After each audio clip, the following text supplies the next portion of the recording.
As ruínas romanas de Troia situam-se na Península de Troia, na margem esquerda do rio Sado, diretamente em frente a Setúbal, e fazem parte do concelho de Grândola.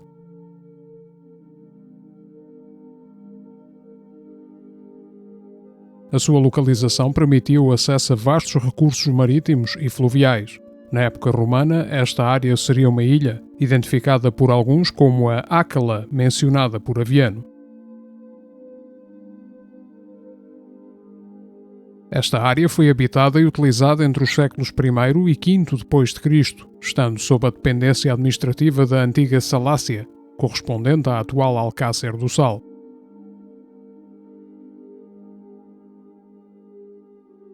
As ruínas de Troia referem-se a um aglomerado urbano e industrial, dedicado à pesca e ao fabrico e à exportação de preparados de peixe, sendo o mais célebre o garum.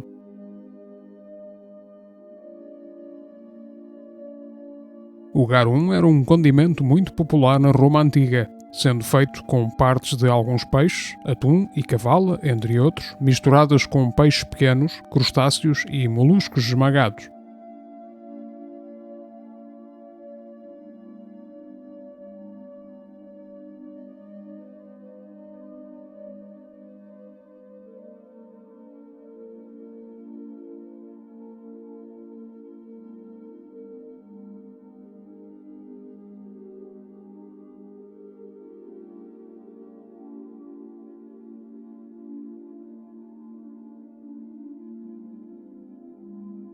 Essa mistura era elaborada e deixada em salmoura nestes tanques durante cerca de 2 meses, sendo depois colocada em ânforas e exportada para todo o Império Romano. Encontram-se unidades de fabrico deste tipo de preparados em diversos sítios do Algarve, em Lisboa, Póvoa de Varzim e Matosinhos, mas a maior conhecida em todo o Império localizava-se aqui, em Troia.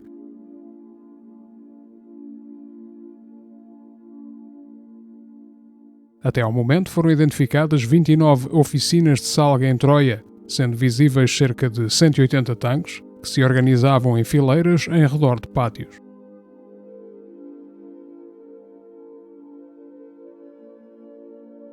As ânforas que eram produzidas em olarias situadas na margem norte do estuário do Sado saíam daqui para destinos tão longínquos como a Britânia, o norte da África ou o Líbano.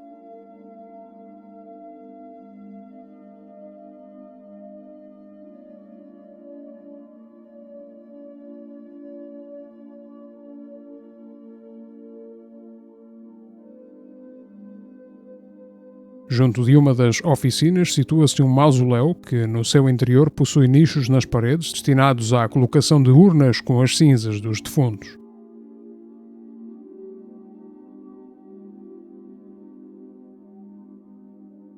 No exterior do mausoléu existe uma necrópole com várias sepulturas de corpo inteiro. Existem também, na zona mais elevada, algumas sepulturas em arca.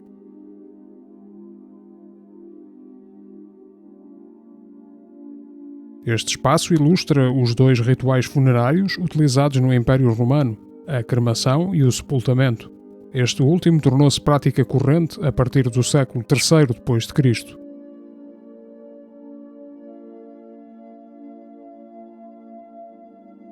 Esta zona habitacional ficou conhecida como Rua da Princesa, na sequência das primeiras escavações ali realizadas, que foram patrocinadas pela Infanta Dona Maria, futura Rainha de Portugal.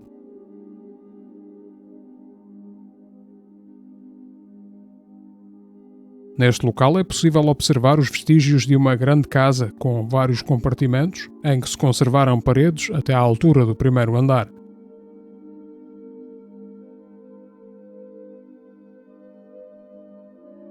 Durante escavações aqui realizadas no século XIX, foram também encontradas paredes com pinturas murais e alguns pisos com mosaicos que, entretanto, se perderam.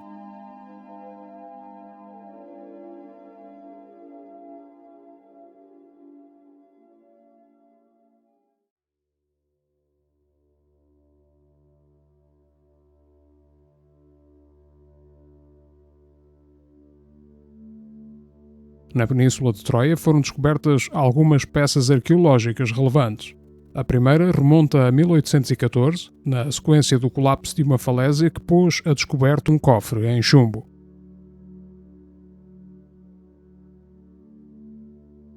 No seu interior, entre outras peças, estava uma belíssima taça de prata, ornamentada com representações de plantas, animais e objetos. Na época, este achado despertou bastante curiosidade.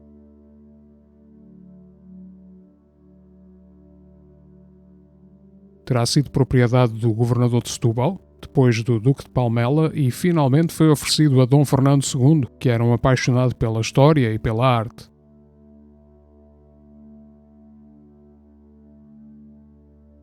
Após a implantação da República, em 1910, o rastro desta notável taça perdeu-se durante mais de um século, tendo sido reencontrada, em 2017, nas reservas do Paço Ducal de Vila Viçosa, onde atualmente se encontra exposta.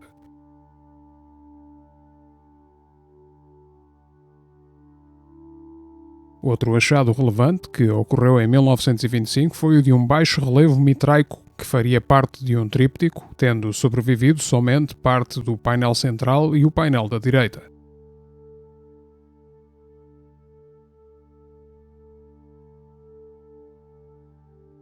Este objeto levanta a possibilidade de ter existido um templo de culto a Mitra em Troia.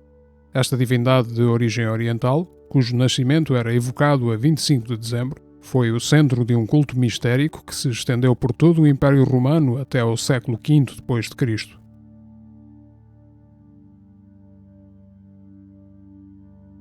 Entre o final do século IV e o início do século V d.C., o cristianismo estava firmemente implantado neste local, facto confirmado pela existência de uma basílica paleocristã e de várias sepulturas com símbolos cristãos.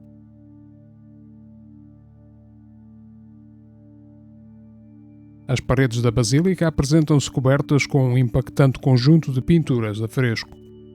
Na parte inferior imitam placas de mármore e na superior surgem padrões geométricos e ocasionais temas figurativos como flores, aves e objetos.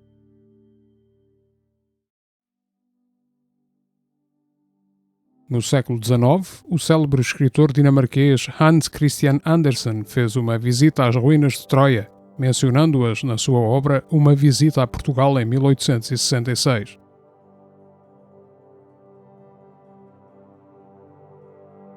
Nesse livro escreveu: "No cais haviam grandes barcos de pesca. Quem quisesse podia dar uma volta e visitar a Pompeia de Setúbal, Troia, a aldeia de pescadores, enterrada mas parcialmente escavada.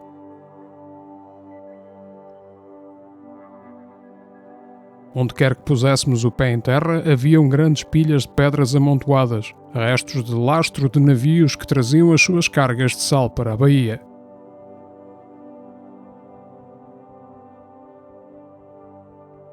Com o passar dos anos, as marés foram pondo à vista, nesta margem do estuário do Sado, várias construções romanas, numa extensão superior a 1,5 km, revelando a dimensão deste aglomerado.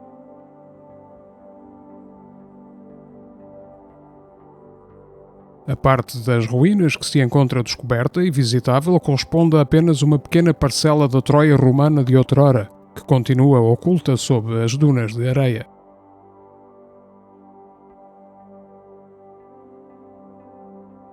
Junto a uma das oficinas de salga situam-se as termas, que estão divididas nas partes habituais. A zona aquecida, Caldarium, possuía um sistema de aquecimento subterrâneo.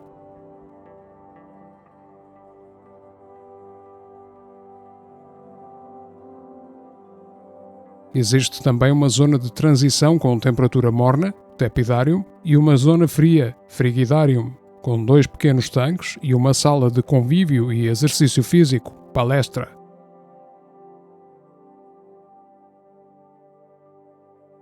Supõe-se que as termas pertenceriam ao dono da fábrica de salga, sendo que no século III d.C., um dos tanques de salga foi convertido num vestiário, Apoditerium.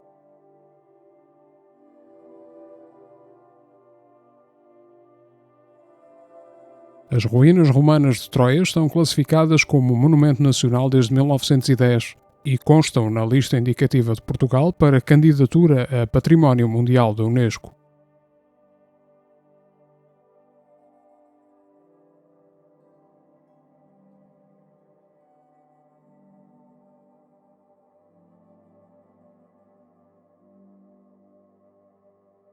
Muito obrigado por ter vindo connosco à descoberta de Portugal.